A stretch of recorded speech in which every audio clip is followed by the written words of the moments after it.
Assalamualaikum warahmatullahi wabarakatuh. Alhamdulillahirrabbilalamin. Wassalatu wassalamu ala asrafil anbiya wal mursalin nabina wa habina Muhammadin wa ala alihi wa sahbihi ajmain. Amma ba'. Puji syukur marilah kita panjatkan kehadirat Allah Subhanahu wa taala atas segala nikmat yang telah diberikannya kepada kita, terutama nikmat iman, nikmat Islam dan nikmat sehat walafiat. Salawat serta salam marilah kita limpah curahkan kepada junjungan kita Nabi Muhammad SAW, pada keluarga, sahabat dan para pengikutnya, dan yang mana mudah-mudahan kita termasuk ke dalam pengikut beliau yang istiqomah menjalankan sunnahnya hingga akhir zaman. Amin ya rabbal alamin. Hadirin jemaah yang dirahmati Allah, alhamdulillah pada hari ini kita masih dapat melaksanakan kewajiban kita di pagi hari ini. Yang pertama melaksanakan sholat subuh berjamaah, dan yang kedua insya Allah dilanjutkan dengan kewajiban kita dalam menuntut ilmu. Alhamdulillah pada pagi hari ini telah hadir bersama kita yang kita muliakan Al-Ustadz Muhammad Anik LC MPDI, yang akan menyampaikan tausiahnya dengan mengambil tema Teguh dalam Kebaikan. Untuk itu kepada Al-Ustadz Muhammad Anik LC MPDI dipersilahkan untuk menyampaikan tausiahnya. Terima kasih. Assalamualaikum warahmatullahi wabarakatuh.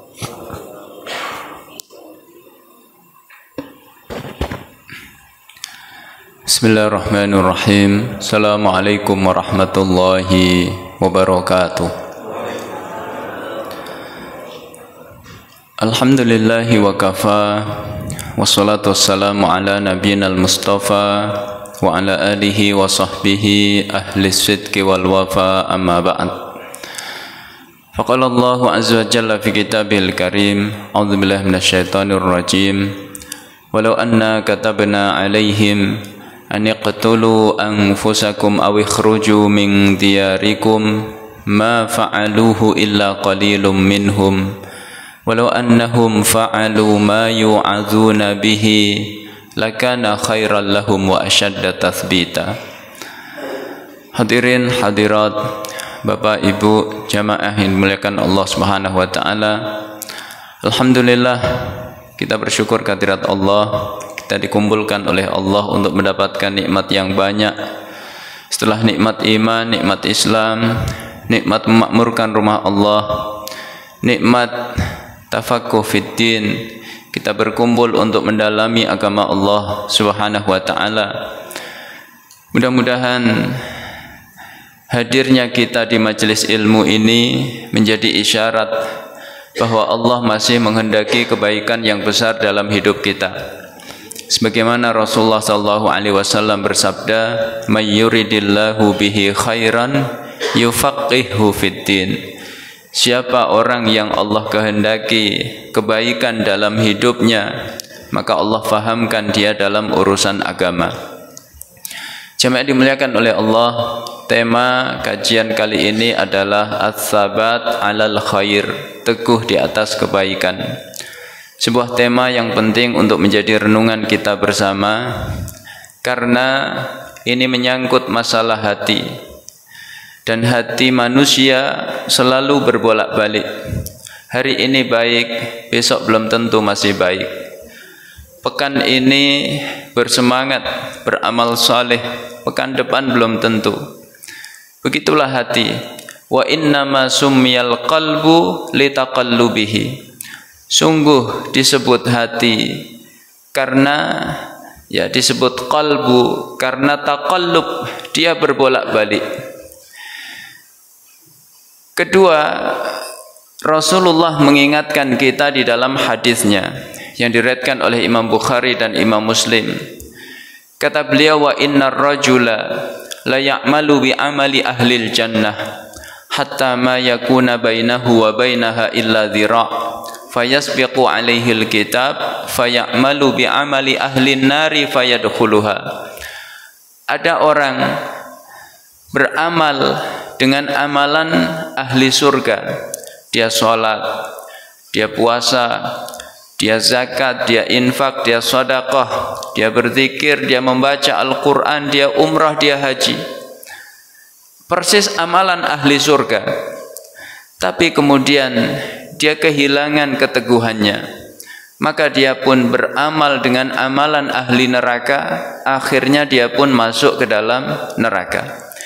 Jadi Rasulullah memberi isyarat ketika kita kehilangan keteguhan hati di atas kebaikan, maka kita terjatuh dalam bahaya besar, yaitu bisa terjerumus ke dalam neraka. Maka tema ini sekali lagi tema yang penting untuk menjadi renungan bagi saya pribadi dan kita semuanya. Bagaimana agar kita bisa teguh di atas kebaikan. Jamaah yang dimuliakan oleh Allah, pertama dengan asy'ur bil faqri ila tatsbitillahi azza wa jalla. Setiap kita merasa bahwa kita membutuhkan peneguhan dari Allah supaya bisa teguh di atas kebaikan. Perasaan seperti ini penting untuk selalu kita tanamkan dalam sanubari kita. Ketika kita berhasil mengukir sebuah amal saleh, meskipun gerimis, tapi kita tetap sholat subuh berjamaah di masjid, tetap ngaji. Kalau kita berhasil melakukan satu kebaikan, maka sungguh ini bukan karena kehebatan akal kita, tapi semata-mata karena kita ditolong oleh Allah Subhanahu wa ta'ala. Orang yang punya perasaan seperti ini, maka dia akan selamat dari penyakit yang berbahaya yang diistilahkan oleh ulama kita yang disebut al-ightirar bil a'malis salihah, tertipu dengan kebaikannya, baru berbuat baik sedikit GR. Maka jangan sampai Bapak Ibu ya pulang dari sini langsung update status meraih surga Firdaus ya. Kemudian selfie, inilah wajah penduduk surga ya. Orang yang punya perasaan seperti ini, dia akan cepat terputus dari kebaikan. Maka jamaah yang dimuliakan oleh Allah, sejarah memberitahu kita betapa setiap manusia itu butuh peneguhan dari Allah Subhanahu wa ta'ala agar bisa teguh di atas kebaikan. Di zaman Rasulullah sallallahu alaihi wasallam ada seorang penyair dari wilayah Yamamah, namanya A'sha bin Qais. A'sha keluar dari rumahnya, tekadnya sudah bulat, ingin masuk Islam, ingin mengucapkan syahadat di hadapan Rasulullah SAW. Dia ingin berangkat ke Madinah Al-Munawwarah. Tapi rupanya di pertengahan jalan dia ketemu dengan orang-orang musyrik Makkah. Orang musyrik menghalanginya supaya tidak masuk Islam. Bagaimana caranya? Pertama, ditakut-takuti dengan syariat Allah. Maka kalau ada orang hari ini menakut-nakuti manusia dengan syariat Allah, kalau sampai syariat Islam ditegakkan, nanti akan begini dan begitu. Kalau sampai partai Islam yang menang, nanti efeknya akan begini dan begitu. Ini bukan barang baru. Sejak zaman Nabi sudah ada. Orang-orang musyrik menakut-nakuti A'sha pertama dengan syariat hukuman untuk peminum khamr. Hei A'sha, kamu jangan masuk Islam. Nanti kalau kamu masuk Islam tidak lagi bisa minum khamr. Kalau kamu minum khamr dicambuk. Maka A'sha menjawab, aku lihat khamr itu memang merusak akal, wajar kalau diharamkan. Dan hari ini kita menyaksikan negara-negara barat akhirnya terbuka pikirannya, sadar bahwa khamr itu merusak akal. Begitu penyelenggaraan Piala Dunia.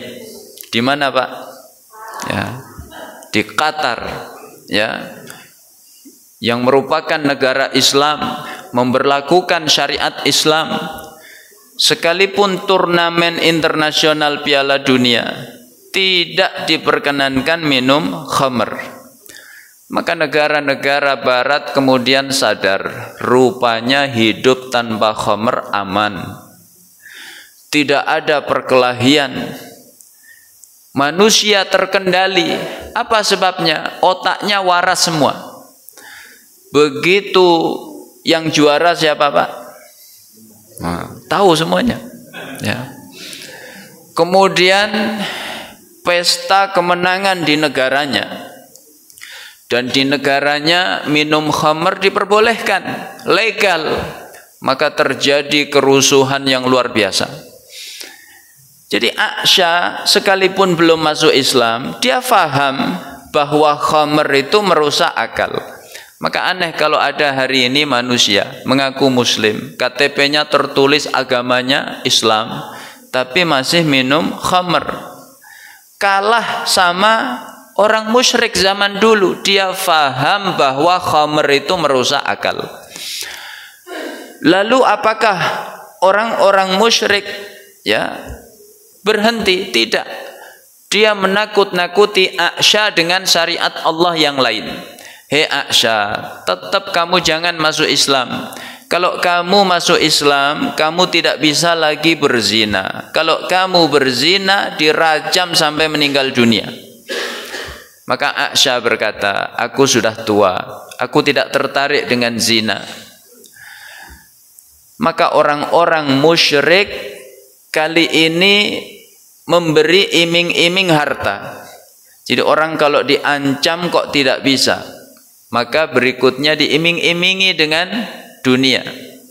Begini sajalah Aisyah, pokoknya kamu jangan masuk Islam, kamu nggak usah ke Madinah menemui Muhammad, kamu pulang lagi saja ke Yamamah.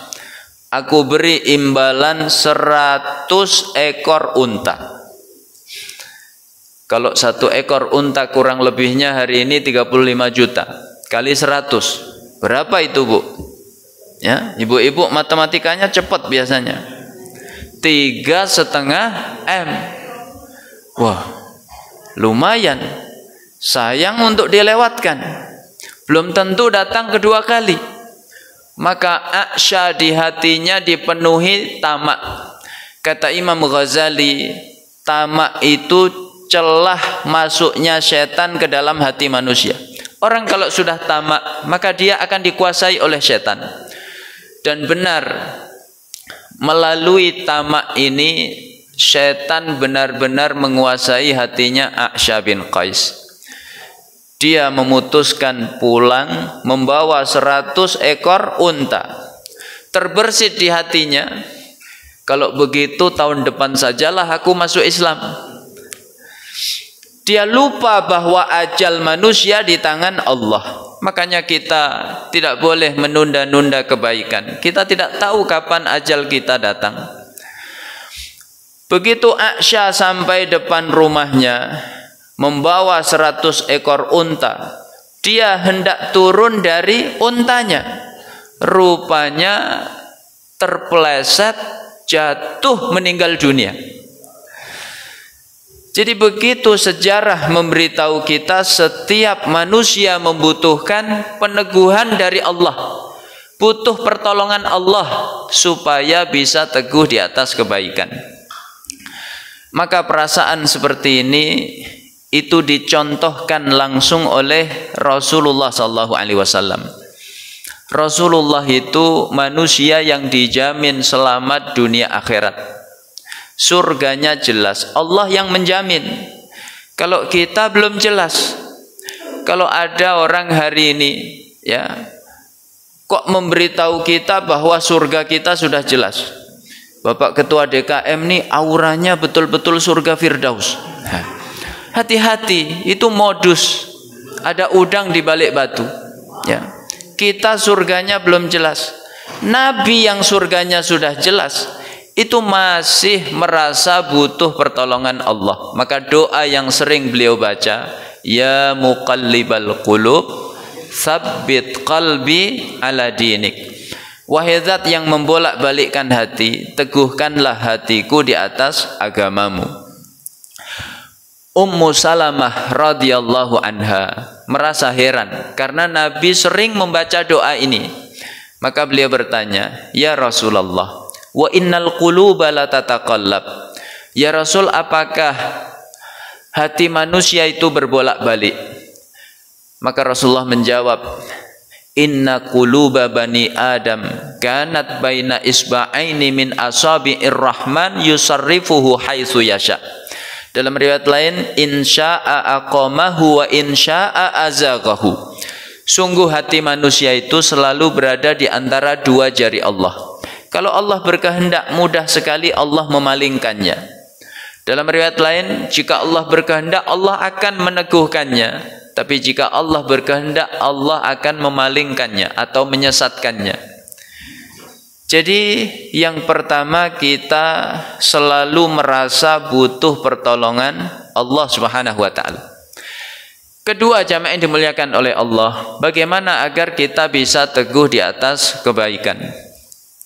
Yaitu dengan al-iman billahi azza wa jal, iman kepada Allah.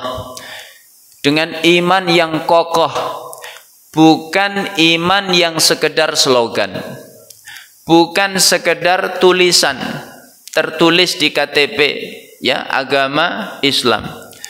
Tapi iman yang kokoh yang membuat kita taat kepada Allah sekalipun terhadap perintah-perintah yang berat. Maka keimanan seperti ini akan memudahkan kita teguh di atas kebaikan. Jemaah dimuliakan oleh Allah, ayat yang saya baca di mukaddimah tadi, surat An-Nisa ayat 66. Allah mengatakan, walau anna katabna alaihim an yaqtulu anfusakum aw ikhruju min diyarikum ma fa'aluhu illa qalilum minhum walau annahum fa'alu ma yu'adzuna bihi lakana khairan lahum wa asyadda tathbita. Kata Allah, seandainya kami wajibkan kepada mereka, yaitu orang-orang Yahudi, untuk membunuh diri mereka ataukah meninggalkan tanah kelahiran mereka, niscaya mereka tidak akan mengerjakan itu kecuali hanya sedikit orang saja. Padahal jika mereka mengerjakan itu, sungguh itu lebih baik bagi mereka dan lebih meneguhkan keimanan mereka. Jemaah dimuliakan oleh Allah, ayat ini turun ketika ada orang Yahudi membanggakan diri di hadapan Thabit bin Qais. Thabit bin Qais radhiyallahu anhu ini juru bicaranya Rasulullah sallallahu alaihi wasallam. Orang Yahudi berkata, innallaha qad kataba alainal qatla faqatalna anfusana. Sungguh Allah pernah perintahkan kami dengan perintah yang berat, yaitu perintah bunuh diri. Maka kami pun taat.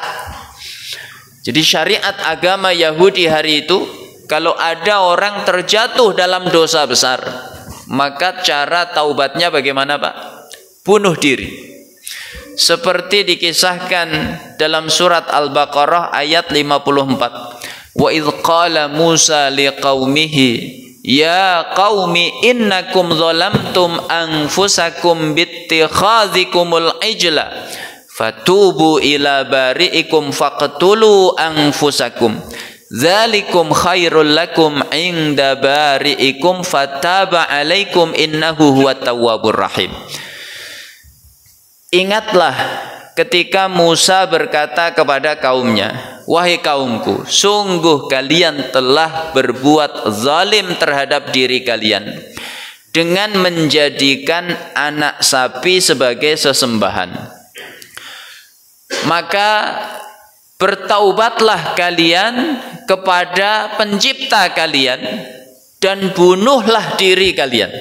Ya. Dalam tafsirnya ada 3 riwayat. Riwayat pertama mengatakan, orang yang tidak nyembah sapi disuruh mengeksekusi orang yang nyembah sapi. Riwayat kedua, orang yang nyembah sapi itu satu sama lain disuruh saling membunuh. Riwayat ketiga, mereka disuruh bunuh diri. Ya, maka dikisahkan berapa Bani Israel yang mati hari itu. Disebutkan ada 70.000. Banyak apa sedikit, Pak? Ya, begitu cara taubatnya orang Yahudi di zaman dahulu. Maka kita kaum muslimin, syariat taubatnya tidak seperti itu. Kalau kita terjatuh dalam dosa, bagaimana cara taubatnya? Pertama, an-nadam, menyesali kesalahan kita. Kedua, al-iqla, menghentikan total kesalahan kita. Lalu al-azmu ala adamil audah, berazam tidak akan mengulanginya lagi. Lalu yang keempat, mengganti keburukan dengan kebaikan. Innal hasanat yudhibna sayyi'at.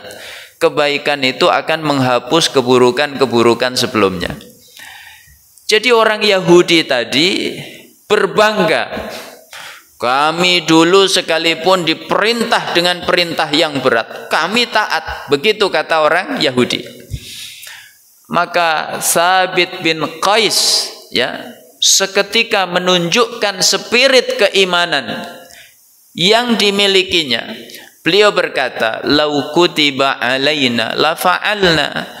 Andaikan perintah itu turun kepada kami, kami pun taat. Enggak kalah dengan kalian orang Yahudi. Maka turunlah ayat 66 tadi yang menggambarkan bagaimana hakikat Yahudi yang sesungguhnya. Kata Allah, andaikan mereka diperintahkan untuk membunuh diri mereka ataupun keluar dari tanah kelahiran mereka, maka pasti mereka tidak akan melakukan itu kecuali hanya sedikit manusia. Ya, jadi karakter khas Yahudi itu kalau diberi perintah tidak mau mengerjakan. Allah menjelaskan seperti itu. Tapi spirit yang dimiliki oleh kaum muslimin hari itu berkata, kalau perintah itu turun kepada kami, kami pun taat. Maka datang seorang laki-laki menghadap Rasulullah SAW. Kata laki-laki itu, ya Rasulullah, lau kutiba alaina la fa'alna. Ya Rasul, andaikan perintah itu, maksudnya perintah bunuh diri, andaikan turun kepada kami, kami pun akan taat ya Rasulullah. Maka Rasulullah memuji keimanan para sahabat. Inna min ummati larijalan al-imanu fi qulubihim asbatu minal jibalir rawasi. Sungguh di antara umatku itu terdapat sekelompok manusia yang iman mereka itu lebih kokoh dibanding gunung. Ya. Lalu datang Abu Bakar As-Siddiq kepada Rasulullah, ya Rasulullah, lau amartani an aqtula nafsi la fa'altu.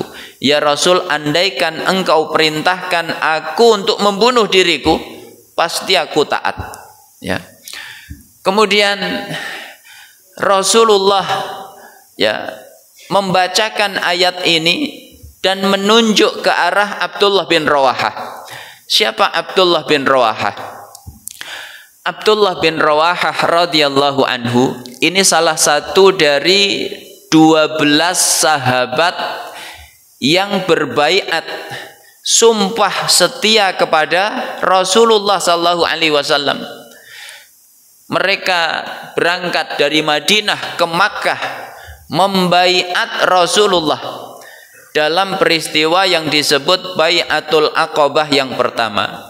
Dan inilah salah satu peristiwa yang melatar belakangi terjadinya hijrah dari Makkah ke Madinah. Lalu Abdullah bin Rawahah ini salah satu dari sahabat, ya, yang syahid di dalam perang Mu'tah. Perang yang dahsyat yang terjadi di tahun 8 Hijriah di bulan Jumadil Ula. ya, di daerah yang disebut Mu'tah. Hari ini masuk wilayah Yordan. 3.000 kaum muslimin melawan 200.000 tentara Romawi. Imbang atau tidak, Pak? Ya. 3.000 lawan 200.000. Maka sebagian sahabat mengusulkan, sebaiknya kita menulis surat kepada Rasulullah supaya Rasulullah mengirim tambahan pasukan, karena ini enggak seimbang. 3.000 lawan 200.000. Maka ditolak oleh Abdullah bin Rawahah. Tidak, kita ini berjihad bukan karena banyaknya pasukan, bukan karena kekuatan senjata, tapi kita berjihad di jalan Allah dalam rangka meraih salah satu dari dua kemuliaan. Apakah menang ataukah syahid di jalan Allah Subhanahu wa taala. Maka dalam perang ini Rasulullah menunjuk 3 komandan sekaligus. Pertama, panji Islam dipegang oleh Zaid bin Harithah. Rupanya Zaid syahid. Maka panji Islam kedua dipegang oleh Ja'far bin Abi Thalib. Ja'far memegangnya dengan tangan kanannya. Rupanya tangan kanannya ditebas oleh musuh. Lalu Ja'far mengambilnya dengan tangan kirinya. Tangan kirinya pun ditebas oleh musuh. Kedua tangannya putus. Apakah Ja'far menyerah? Tidak. Ja'far mempertahankan panji Islam yang jatuh ke tanah. Dia ambil dengan dagunya, dipegang dengan lehernya. Dia pun ditusuk dengan tombak, akhirnya syahid. Lalu panji Islam dipegang oleh Abdullah bin Rawahah. Abdullah pun akhirnya syahid. Ini kepahlawanan Abdullah bin Rawahah. Maka Rasulullah ketika ayat tadi turun, Rasulullah membaca ayat ini menunjuk ke arah Abdullah bin Rawahah. Apa kata Nabi? Lau kataballahu alaihi lakana min ulaikal qalil. Andaikan Allah mewajibkan perintah ini kepada dia, maksudnya Abdullah bin Rawahah, tentu dia, Abdullah bin Rawahah, akan termasuk golongan yang sedikit. Yang disebutkan dalam ayat tadi, ma fa'aluhu illa qalilum minhum. Tidak akan mengerjakan itu kecuali sedikit orang saja. Begitu spirit keimanan yang dimiliki oleh kaum muslimin. Sekalipun diperintahkan dengan perintah yang berat, mereka taat. Maka ketika turun ayat 284 di surat Al-Baqarah, Bapak Ibu hafal semuanya. Lillahi ma fis samawati wa ma fil ard wa in tubdu ma fi anfusikum aw tukhfuhu yuhasibukum bihillah. Milik Allah apa yang ada di langit dan di bumi. Jika kalian menampakkan apa yang tersimpan di hati kalian, maksudnya mengerjakannya, ataukah menyembunyikannya, maksudnya tidak mengerjakannya, sekedar lintasan hati, maka dua-duanya akan dihisab oleh Allah. Ayat seperti ini ringan atau berat, Pak? Ya, berat. Ibu-ibu nonton sinetron, kemudian membayangkan kalau suami saya seperti dia, itu sudah dihisab oleh Allah Subhanahu wa taala. Kan berat. Ya. Maka sahabat menghadap Nabi. Sahabat mengadu, "Ya Rasulullah, kullifna minal a'mali ma nutiq." Ya Rasul, selama ini kami diperintahkan dengan perintah-perintah yang kami sanggup. As-shalah seperti salat, wal jihad seperti jihad, was sadaqah seperti sedekah. Walakin qad nuzilat ilaika ayatun ma la nutiquha. Tapi telah turun ayat kepadamu ya Rasulullah yang kami enggak mungkin sanggup mengerjakannya, yaitu ayat lillahi ma fis samawati wa ma fil ard wa in tubdu ma fi anfusikum aw tukhfuhu yuhasibukum bihillah. Kami enggak sanggup ya Rasul. Maka Rasulullah menegur para sahabat. Rasulullah berkata, "Aturiduna an taqulu kama qala ahlul kitabaini min qablikum sami'na wa asaina?" Apakah kalian hendak berkata seperti perkataan ahli kitab sebelum kalian?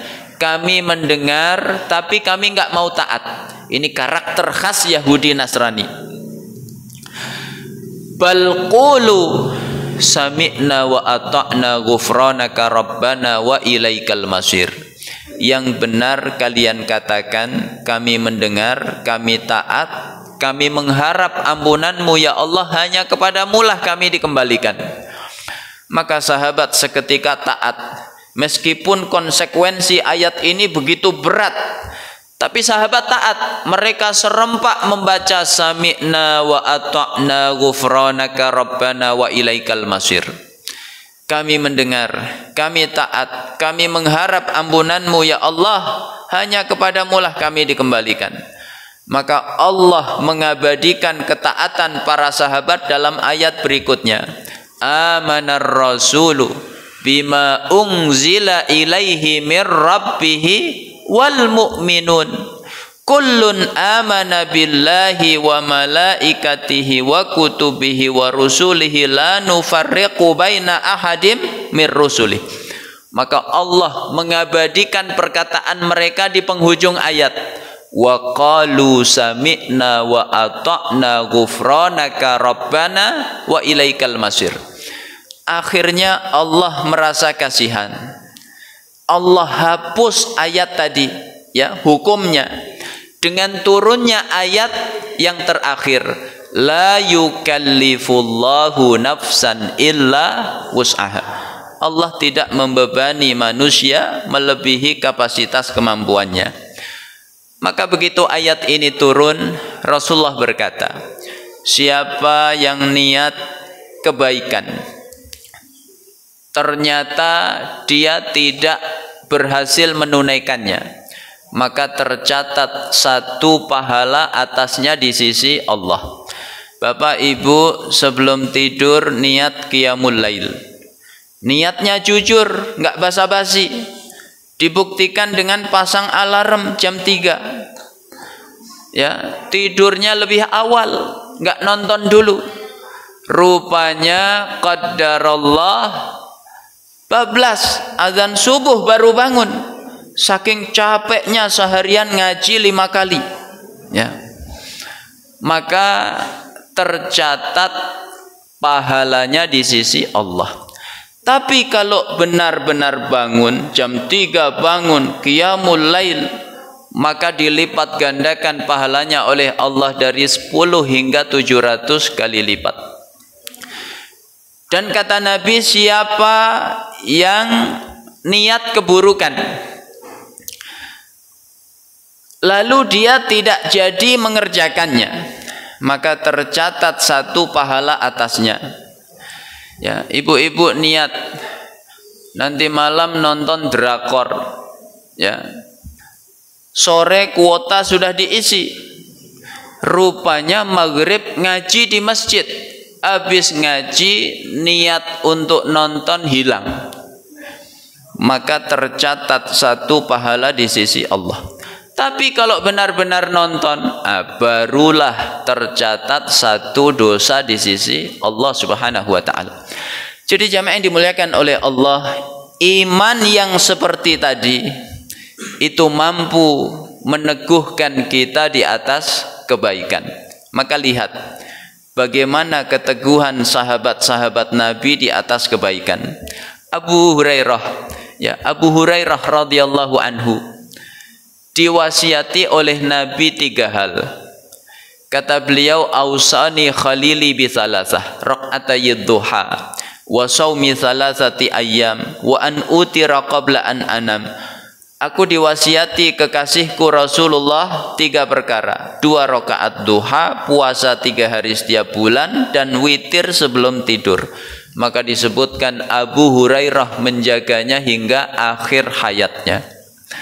Ummu Salamah diwasiati oleh Nabi 12 rakaat, ya,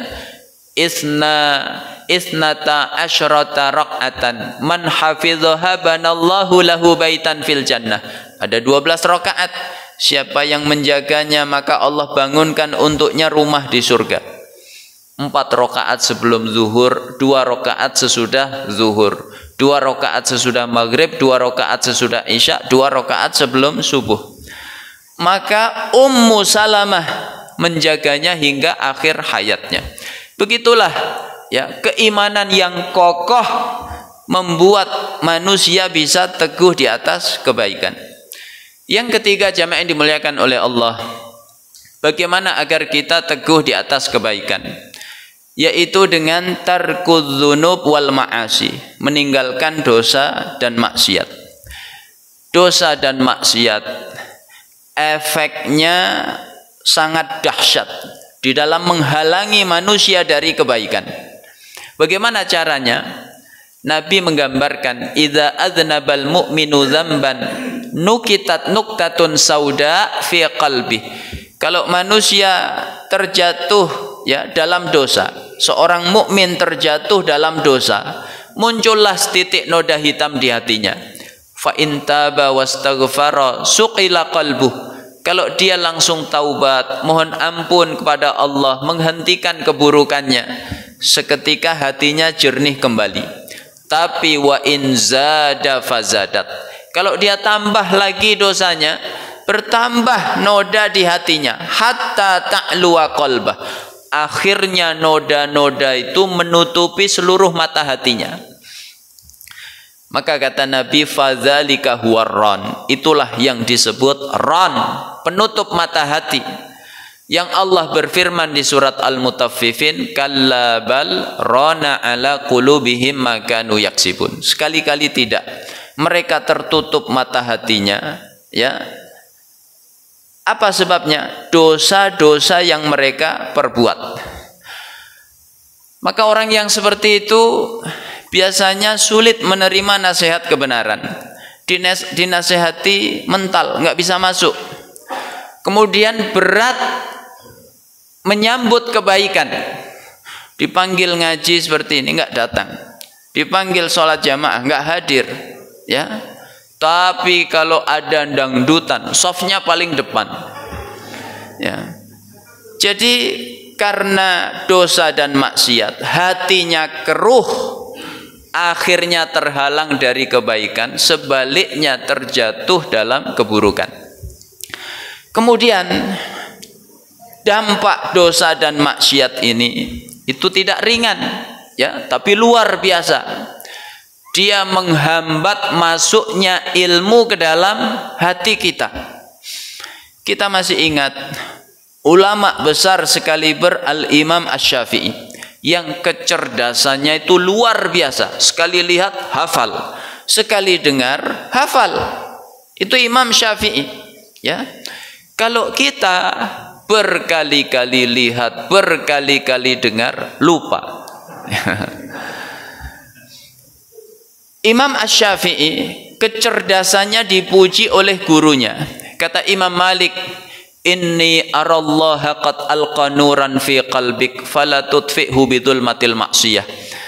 Wahai Syafi'i, aku melihat Allah pancarkan cahaya di hatimu. Jangan pernah kamu padamkan cahaya itu dengan maksiat. Maka satu hari Imam Asy-Syafi'i merasa hafalannya itu terganggu, ya. Ada gangguan pada hafalan beliau. Maka beliau mengadu, diabadikan dalam syair beliau, syakautu ila waqi'in su'a hifzi fa arsyadani ila tarkil ma'asi wa akhbarani bi annal ilma nurun wa nurullahi la yuhdalil asi. Aku mengadu kepada guruku Imam Waqi' tentang buruknya hafalanku, maka beliau menasihatiku untuk meninggalkan maksiat. Kata beliau, ilmu itu cahaya Allah. Cahaya Allah tidak akan Allah berikan kepada orang yang maksiat.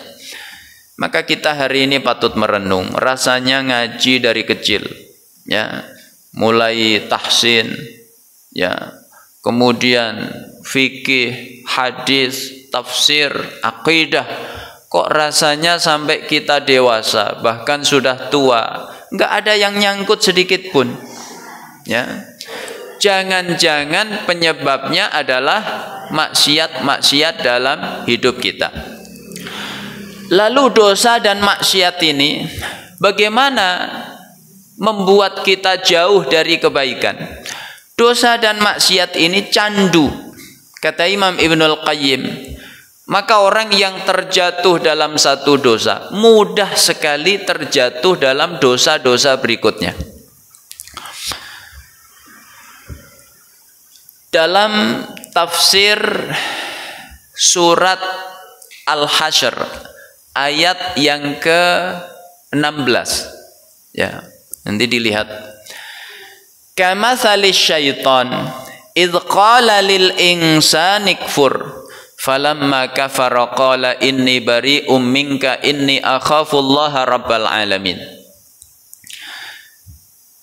Kata Allah, perumpamaan tertipunya orang-orang Yahudi dari orang-orang munafik. Ya, jadi hari itu orang Yahudi tertipu oleh orang-orang munafik. Itu seperti tertipunya seorang hamba oleh setan. Setan berkata kepada hamba itu, kufurlah kamu kepada Allah. Begitu hamba itu kufur, setan pergi meninggalkannya. Setan berkata, sungguh aku takut kepada Allah Subhanahu wa taala. Maka dalam tafsirnya dijelaskan, ya, ada ahli ibadah 60 tahun dia beribadah kepada Allah. Lama apa sebentar, Pak? Kemudian, ya, namanya itu disebutkan Barseso. Dia orang saleh, ahli ibadah, ya, tapi ditipu oleh setan. Setan menjebaknya dengan beragam dosa, dari dosa kecil, dosa sedang, hingga dosa yang paling besar. Hari itu raja mewajibkan jihad. Setiap pemuda wajib ikut berjihad. Maka ada 3 bersaudara punya adik perempuan. Mereka bingung. Kita wajib berjihad, tapi kita nggak punya kerabat yang bisa kita menitipkan adik kita kepadanya. Maka orang-orang menyarankan titipkan saja kepada rahib itu, ahli ibadah itu, dijamin aman. Maka setan menjebak rahib itu dengan dosa-dosa. Ya. Kata setan, kenapa kamu tidak menemui wanita itu? Kamu ajak bicara, hibur hatinya. Bukankah memasukkan kebahagiaan ke hati manusia itu berpahala? Ya, pakai dalil pula. Akhirnya rahib itu mengajaknya bicara, meskipun sebentar. Kata setan, kenapa cuma sebentar?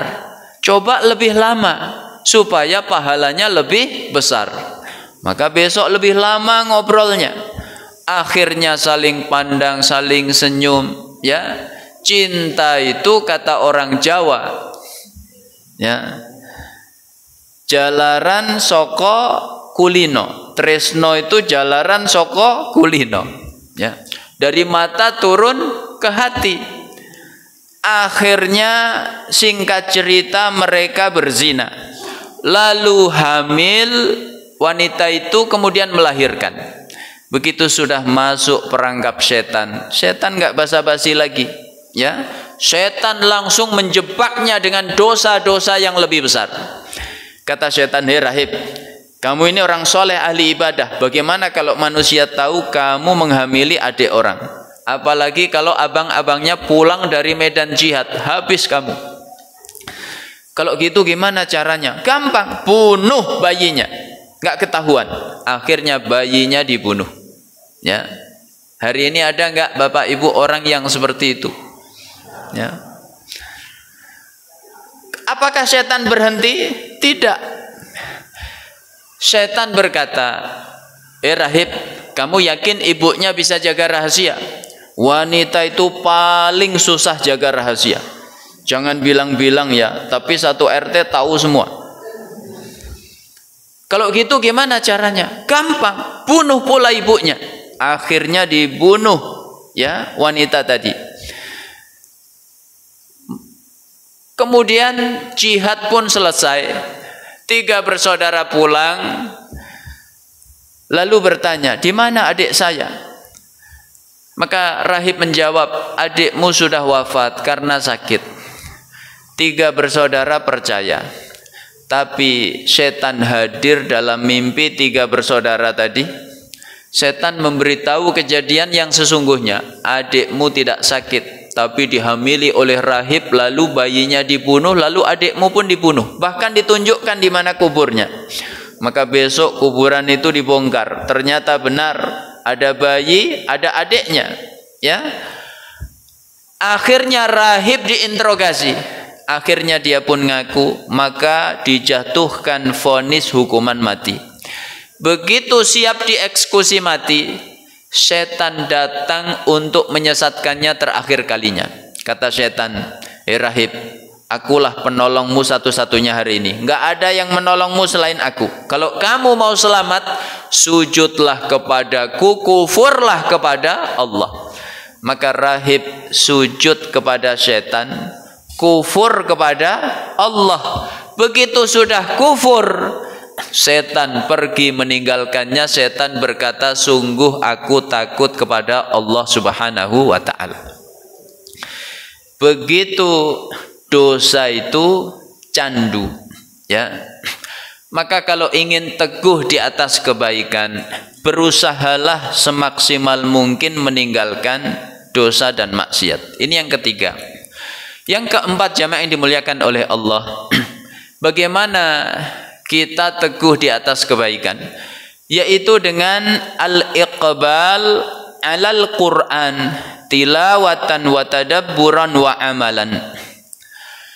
Menyongsong Al-Quran dengan membacanya, mentadabburinya, dan mengamalkan isinya.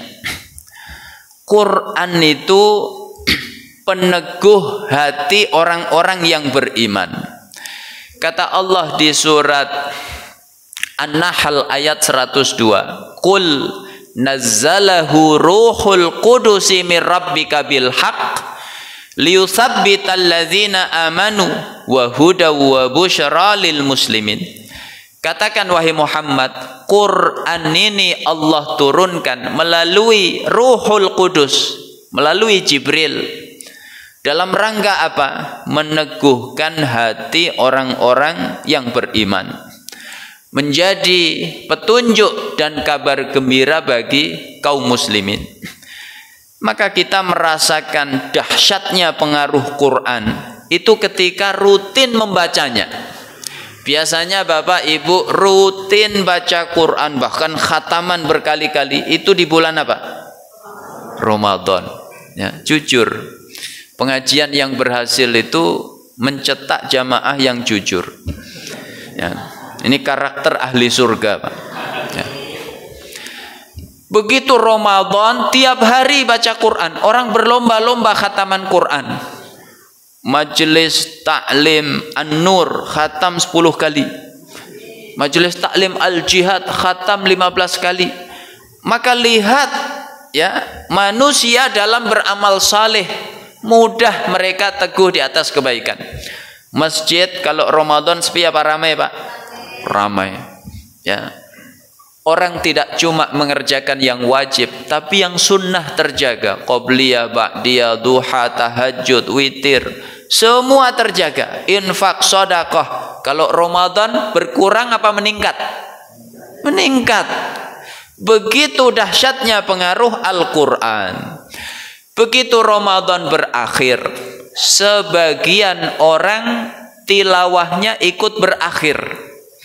Ya, di luar sana, Pak, di sini enggak ada. Di sini istiqomah semuanya. Di luar sana kadang setelah Ramadan tilawah berakhir. Mushafnya disimpan di lemari, dikunci, kata dia, ilal liqa, sampai jumpa episode Ramadan berikutnya. Setelah itu sibuk dengan baju baru, celana baru, ya, kendaraan baru, gamis baru, jilbab baru, mukena baru. Setelah itu sibuk anjang sana, anjang sini, ya, halal bihalal sana, halal bihalal sini. Biasanya setelah begitu Pak, yang nambah tilawahnya atau berat badannya? Jadi begitu manusia ketika dekat dengan Al-Quran, maka teguh di atas kebaikan. Tapi ketika mereka menjauhi Al-Quran, maka kebaikan-kebaikan pun ikut menjauh dari kehidupannya. Ya, ini yang keempat. Yang kelima, bagaimana agar kita teguh di atas kebaikan? Yaitu dengan adamul amni min makrillah. Tidak pernah merasa aman dari makar Allah. Apa yang menimpa negeri kita beberapa pekan terakhir mengajarkan kita bahwa tidak ada manusia yang aman dari makarnya Allah. Gempa datang silih berganti. Di Cianjur belum selesai penanganannya, datang gempa berikutnya, ya, di Garut. Lalu datang lagi gempa berikutnya di Sukabumi, ya. Kemudian banjir dan lain sebagainya. Yang di gunung kena longsor, yang di laut kena tsunami, ya, yang di darat seperti ini kena gempa. Jadi nggak ada yang aman dari makar Allah Subhanahu wa taala. Maka karakter seorang mukmin itu bagaimana? Al-mu'minu yara dzunubahu kaqa'idin tahta jabalin yakhafu ayyaqa'a alaih. Mukmin itu memandang sebuah dosa seperti orang duduk di sebuah lereng gunung.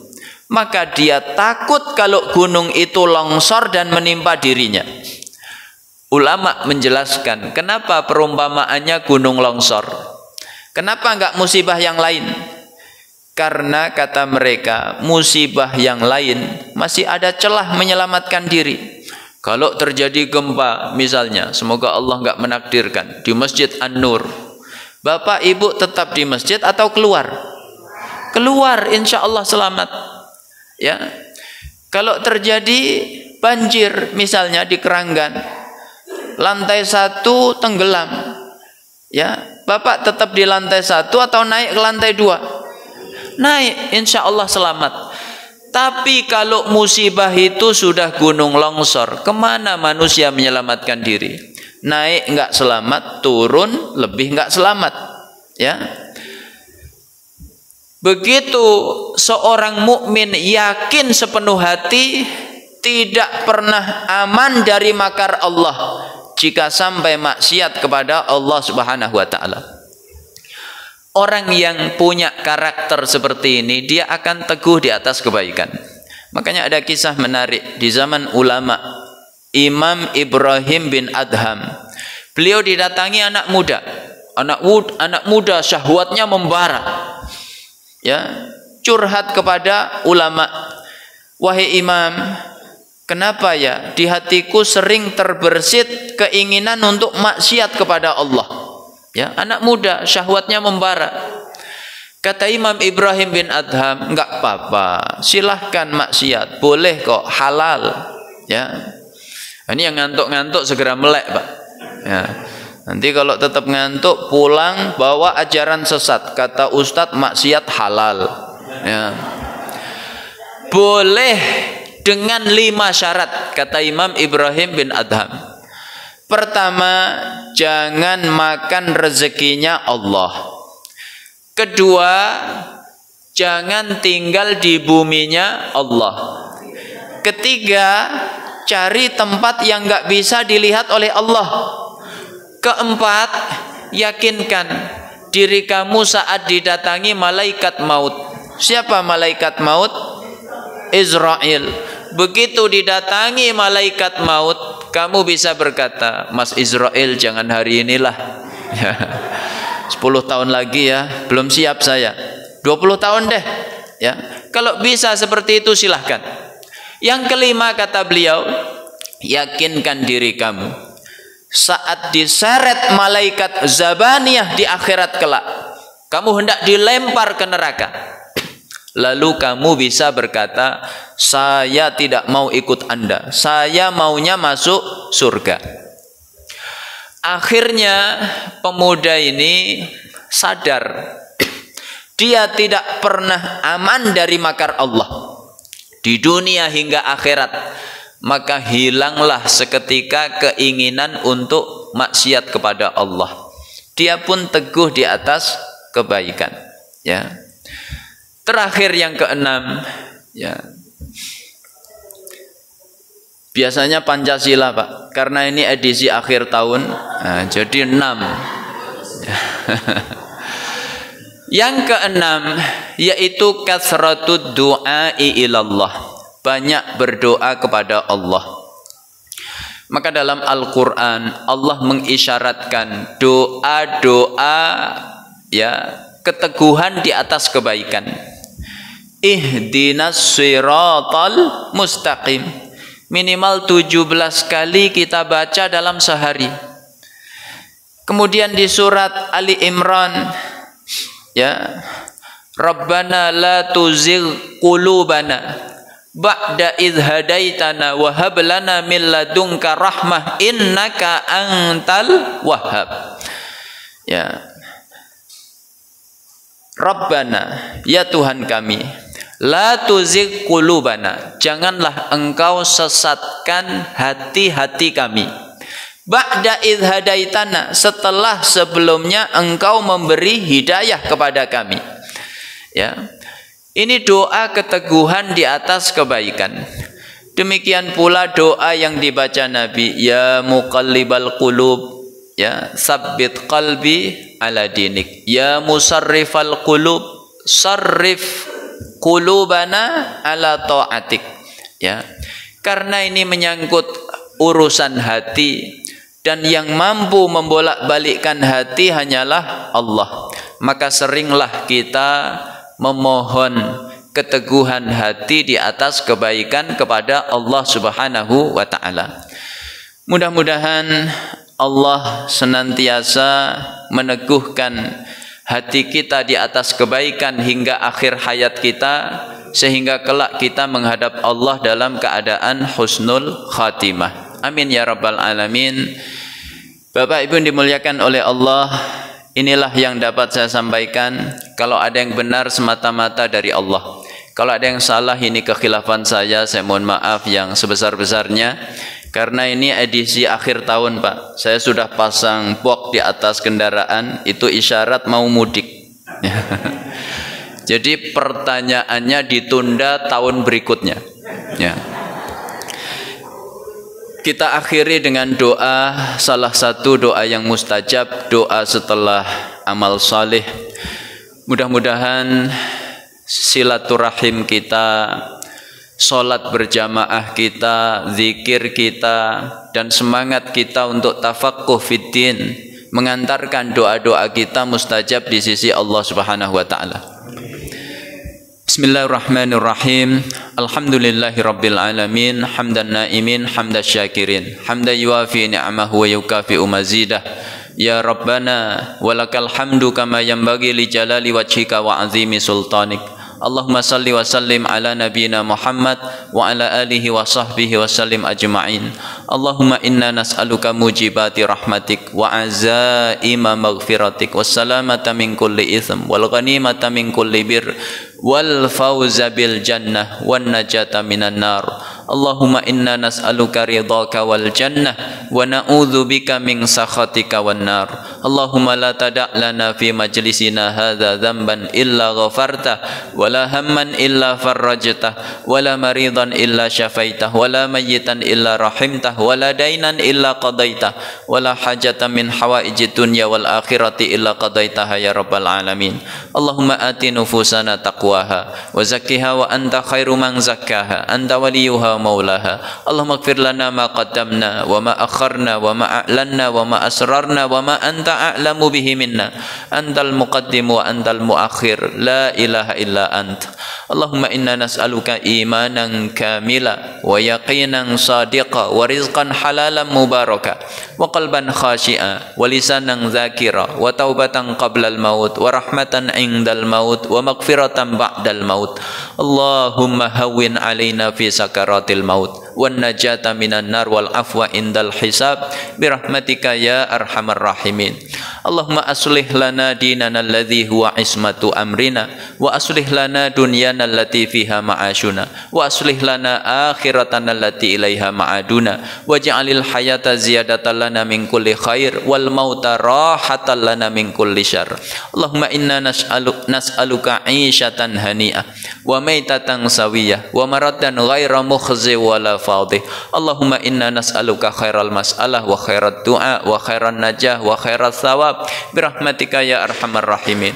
Allahumma innaka ta'lamu anna hadhil quluba qad ijtama'at ala mahabbatik waltaqat ala ta'atik wa tawahhadat ala da'watik wa ta'ahadat ala nusrati syariatik wa thiqillahumma rabitataha wa atimuddaha wa ihtiha subulaha wa mla'ha binurika allati la yakhbu wa syarah suduraha bifaidil imani bik wa jamilit tawakkuli alaik wa ahyiha bima'rifatik wa amidha ala syahadati fi sabilik innaka ni'mal maula wa ni'man nasir.